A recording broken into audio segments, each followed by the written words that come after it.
Too many departures arriving too early, family members or an entourage hanging out inside, slow customer service, lack of immigration personnel to service customers, and a crush of security personnel and law enforcement are the reasons for overcrowding and the near madness at the airport. In this report from our Diane Carrer, who has but one piece of advice to all coming in: patience. Nanette is off to Germany to visit her daughter for the Holy Week. According to Nanette, the traffic from Bulacan to the airport was her concern, but in the airport, there was lesser hassle. Hindi naman po ako nai-stress, okay lang. Excited po kasi ako eh. Meanwhile, Dante expected more passengers this week compared to ordinary days. He had no choice but to be patient with the long lines. Medyo mahaba pila ngayon, so hindi katulad dati ng talagang dire-diretso. Ngayon medyo mahaba. Passengers started to flock in the terminals in NAIA for the Holy Week. In response, Manila International Airport Authority, or MIA, has been on heightened alert.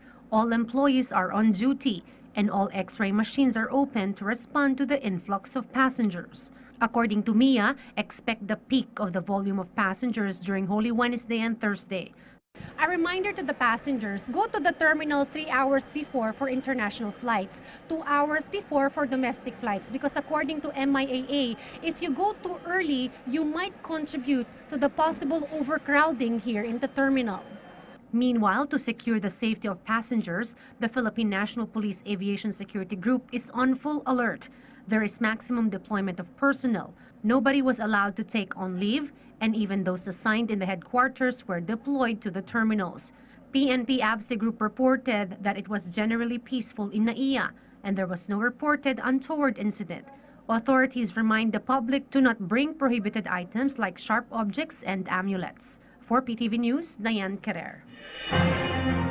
Highly visible uniformed men and women wherever you turn. Stationary and roving canine units, an abundance of closed-circuit TV cameras scanning every inch of the pier are all in place at the Manila North Harbor Port to ensure all travelers arrive and leave the area without incident as part of the tight security operations for Holy Week. The details in this report from Pauline Requesto.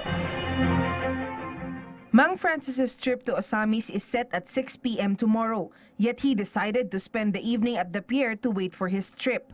Gusto ko mas maaga kasi sigurado ako sa biyahe. Kaysa maiwan ka, magbabayad ka ulit ng dagdag sa ticket. He said he does not worry about the bad elements around since the police is highly visible in the area. Parating dumadaan sila dito, naiisip namin na talagang kami, safe kami. Port authorities say they do not allow passengers to stay overnight, but they do understand that some of them come from far-flung areas. So ina-accommodate natin sila rito, stay sila rito, secured sila rito, and then kinokontrol lang natin yung movements nila while inside. Meanwhile, to raise the awareness of the public on how to keep safe this Lenten holiday, the PNP Police Community Relations Group distributed pamphlets to passengers in the port. PNP said they have not received reports on any security threats, but they still remind passengers to remain vigilant. Kung may makita man tayong di ka nais-nais sa isang lugar na naiwan ang bag, huwag natin galawin kagad, i-report kagad natin sa kinaukulan para silang magsuri. Kung may makita tayong mga kahina-hinalang mga tao, i-report kagad sa ating mga kinaukulan.